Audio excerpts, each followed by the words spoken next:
This video will be about the Pandikona dog. It's also called the Indian Doberman, and it's a breed of the Kumaon region in India, and it's about to go extinct. And the reason why it's about to go extinct is that it is a natural dog that is just dwelling around cities, and on the other hand it's very local. So the Pandikona region is where it originated, and this local variety has been kept, but not so much as a pet, but more as a dog around dwellings. So it's a primitive type of dog, which means that the development is more of a natural phenomenon. So this dog has little exaggerations and is very capable of fending for itself. It is a combination of a dog that is very good at hunting, it's more of a sighthound, and also a dog that's good at protecting, otherwise they would not be tolerated around the villages. So you get a dog which has next to its build also other similarities with the Doberman. And why is this? So when the British came to India and they saw this dog, they called it the Indian Doberman. And why? Because the looks were quite similar to that of the European Doberman that they knew. And the thing is, if you go back to the evolution of the Doberman, there's German Shepherd type in there, which is quite a natural type of dog. Not so far off the wolf at that time. And also there's Rottweiler, more of a Mastiff type of dog in there. There's Pinscher blood in there. But also Greyhound, which is a hunting sighthound again. Like this Indian variety of the Indian Doberman, so to say. These types of dogs are also left so much to interact with the genetic gene pool that is present, that you also see some of these dogs that are not that black, some are even white, whitish, some have the hound, so more of the smelling hound type of colorations. Oftentimes they also have scratches on their body, and you might ask why. I think it could be twofold. One, to show that these dogs are from the village, and the villagers will tell you when you say it's cruel. It also helps with their immunity, so it could be both.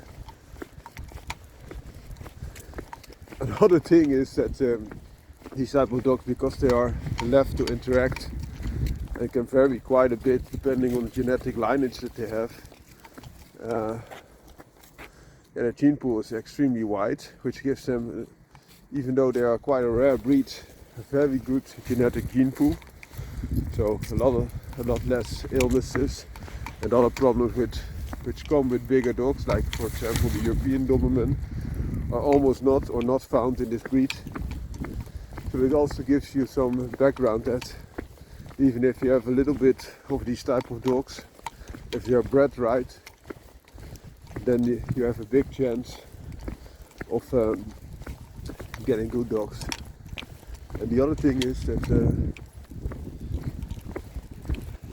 because of the genetic diversity, it's very hard to pin a certain size or especially weight on these type of dogs, because a dog that has a little bit more Molosser blood in there, and I think that the reason why these type of sighthounds are so much stronger than the other sighthounds or running dogs is that there is blood of the Gull Terrier, which is a local type of bull terrier, so to say, and also the Bullikuta, which can be described as a local type of Great Dane, that's also present there, can also be interacted, and then you're gonna have a lot heavier dog. So in general they are a little bit smaller than a European Doberman. So the least height that they can have at the width is normally 48 centimeters, which is approximately the size of an American Staffordshire Terrier, big one. And the maximum size is often described as 66 centimeters. It is about the size of a smaller Doberman male, or more the size of a German Shepherd dog. So that gives you a little bit of scope of the size these type of dogs are known to have. This female also has a little bit of the pincher type of head, which you can imagine that these type of dogs have, because they have this semi-wild primitive nature. These dogs are hard to keep as pets, but they can also be very easy to be kept as pets if you are allowed to have your dogs roaming around, and they stay around the village, and then they take care of vermin, for example rats, rodents, and also because they are quite natural type of dogs, they can even take care of big game like boars. So they hunt in packs then, and they're also a lot stronger than your average running dog, sighthound. So you could compare them with, for example, greyhounds with a little bit of American Pit Bull Terrier bred into it. So for example, a quarter. I think that's about the strength that these type of dogs could muster. But also they're quite capable of keeping your vicinity very safe, because they also guard it. So that's this type of dog in a nutshell. Have a great day.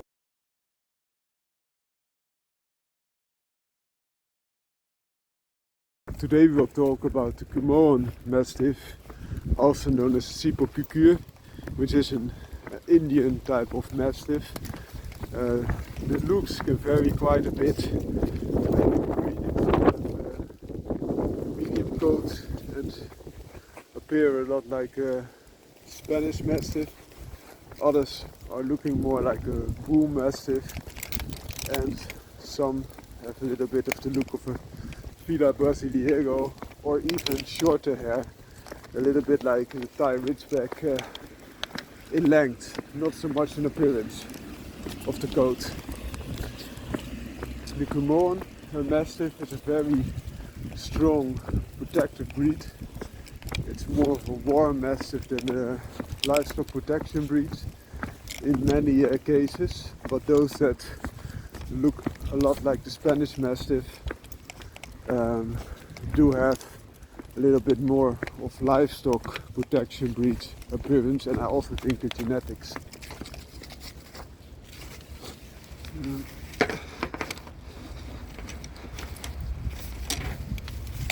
Next to these properties, there appear only to be 150 to 200, perhaps 300 Kumaon Mastiffs still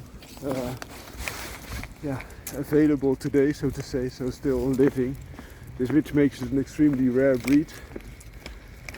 I also think because they are interbred a lot with the existing stock, is so rare that it's interbred a lot with other dogs, that this will help in the demise of the few that are still pure Kumaon Mastiff, so to say. On the other hand, it was already a working breed, and if you can put other breeds into your mix, you can also broaden the genetic base and thereby decrease inbreeding depression.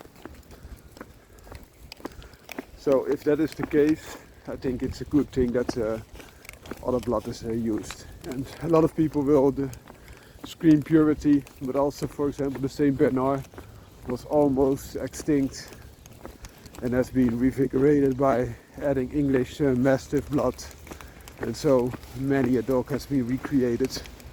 Also the Cane Corso has a lot of boxer and American Pit Bull, American Staffordshire Terrier blood next to Mastino Napolitano in its current form. Whereas in the past the Mastino Napolitano looked a lot more like Yeah, kind of course of now. And if you jacht terrier,